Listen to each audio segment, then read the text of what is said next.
இல்லை, சிபிஐ விசாரணைங்கிறது நாங்கள் எப்போவுமே அதை ஏற்கிறது இல்லை. ஏன்னா அது ஒரு மாநில உரிமைக்கு, மாநில தன்னாட்சிக்கு எதிரானது, ஒரு அவமதிப்பாக நான் பார்ப்பேன் எப்பவுமே. இப்போ எங்களுடைய காவல்துறை விசாரணையில் என்ன குறை? இப்போ நம்ம அரசு தோல்வியை ஒத்துக்கொள்ளுதா? இல்லை இந்த மாநிலத்தில் எல்லாமே நீங்கள் மாநில உரிமை பேசிட்டு இப்போ சிபிஐயில் இருக்கிற அதிகாரிகளுக்கு 2-3 மூளை இருக்கா? அப்படி ஒன்றும் இல்லை. இப்போ இத்தனை ஆண்டுகளை சிபிஐ விசாரித்து நிரூபித்த ஒரு பெரிய இது ஏதாவது ஒரு வழக்கு இதை நியாயத்தை பெற்றுக் கொடுத்துச்சு அப்படி ஏதாவது சொல்லுங்க பார்ப்போம். இது தமிழ்நாடு அரசுகிட்ட இருக்கு, சிபிஐ மத்திய அரசுகிட்ட இருக்குது, இந்திய ஒன்றிய அரசுகிட்ட இருக்குது. நம்ம நினைச்சுக்கிட்டு இருக்கோம் நீதிமன்றம், தேர்தல் ஆணையம், அமலாக்கத்துறை, வரி வருவாய்த்துறை, இந்த வருமான வரித்துறை, இந்த மாதிரி இந்த மத்திய புலனாய்வுத்துறை எல்லாம் தனித்த அதிகாரம் கொண்ட தன்னாட்சி அதிகாரம் பெற்ற அமைப்புகள் என்று நம்பிக்கொண்டிருக்கோம்.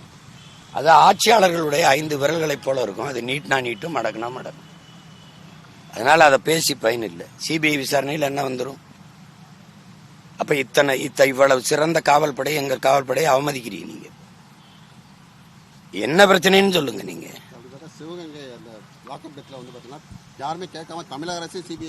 அதுதான் சொல்றேன், திராவிட அரசு தான் கேட்கும். அப்ப அரசு தோல்வியை ஒத்துக்கொள்ளுது. எப்பவுமே ஒன்னு சொல்றேன் கேளுங்க, இது காலத்தை கடத்தி விடுவதும் அதை மறக்கடிச்சு வேற பக்கம் திருப்பி விடவும் பயன்படுமே ஒழிய நாளையிலிருந்து விசாரணை தொடங்குமா? சொல்லுங்க. ஒரு 2 மாசத்துல விசாரணை இது பண்ணி அறிக்கை தாக்கல் பண்ணி ஒரு முடிவுக்கு கொண்டு வருமா சிபிஐ? சொல்லுங்க. புலன் விசாரணை, அவங்களுடைய புலன் விசாரணை நல்லா இருக்காது. எங்க அண்ணன் செல்வமணி எடுத்த கேப்டன் விஜயகாந்த் நடிச்ச படம் புலன் விசாரணை வேணா நல்லா இருக்கும்.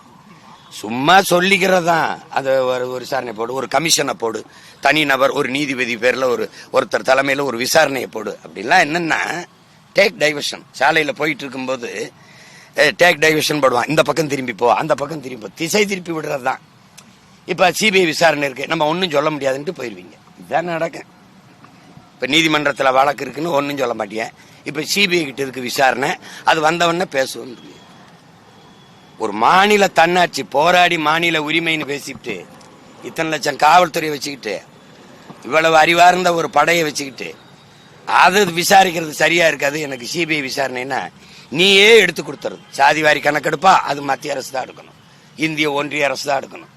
அப்ப அருகில் இருக்கிற மாநிலத்தில் சீதாராமையா எடுக்கிறாரு, அது என்னது? பள்ளிக்கூடத்துக்கு 10 நாள் விடுமுறை விட்டு எடுறான்றப்பல இங்க எடுறானா அங்க வேண்டி கொடுத்துறது. ஆனா வெளியில மாநில சுயாட்சி, மாநில உரிமையை காப்பாற்றுவோம், மாநில தன்னாட்சின்னு பேசுறது கேவலம். இது ஒரு தேசிய அவமதிப்பு, ஒரு மாநில அவமதிப்பு, எங்களுடைய காவல்துறை படையை அவமதிக்கிறதாக தான் நான் பாக்குறேன். விசாரணையே ஆரம்பிக்கல, அதுக்கு சிபிஐ போனேன். இது ரொம்ப கொடுமையா இருக்கும் பாருங்க. இவங்க எப்படி பண்றாங்கன்னா, அக்ஷராகாருக்கு அவர்கள் தலைமையில ஒரு விசாரணையை இந்த தம்பி விஜயுடைய கட்சிக்காரங்க வேணாங்கிறாங்க.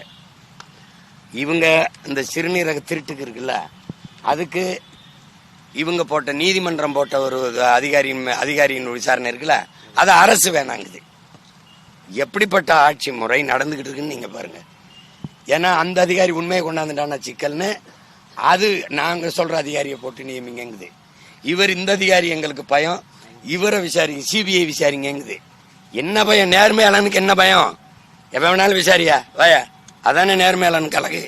இதுல என்ன உங்களுக்கு பயம்? இது மாதிரி ஒரு கொடுமை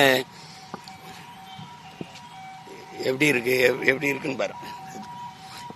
சொல்றது மட்டும் நீங்க சிறுநீரக திருட்டுன்னு சொல்லிடாதீங்க, அது சிறுநீரக முறைகேடுன்னு சொல்லுங்க. அதுக்கப்புறம் மது பிரியர்கள் என்று சொல்லுங்க. ஒவ்வொன்றுக்கும் பேர் பாருங்க. நோயாளிகள்னு சொல்லிடாதீங்க, மருத்துவ பயனாளிகள்னு சொல்லுங்க. அப்படின்னா ஒன்று ஊழல் லஞ்சம் வாங்குறவங்கள லஞ்சம் பெற்றுட்டார் ஊழல்வாதின்னு சொல்லாதீங்க, பண பயனாளிகள் என்று சொல்லுங்க. அப்படி சொல்லுவோமா? இவங்கள மாதிரி ஒரு கேடுகட்ட கூட்டத்தை நீங்க பார்த்திருக்கியா?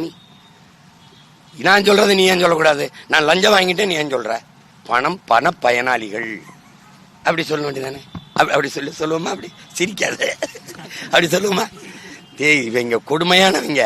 இலவசம் வேணாம்னு சொல்லுவேன், விலையில்லா மடிக்கணினி விலை இல்லா கிரைண்டர் வருவாங்க. நமக்கு கொடுக்கும்போது விலை இல்லை, அவங்க வாங்கும் போதும் விலை இல்லையா, தயாரிச்சு சும்மா கொடுத்துட்டானா? இவங்களை ஒழிக்கணும். அதை மட்டும் நீங்க கவனத்தில் வச்சுக்கணும்.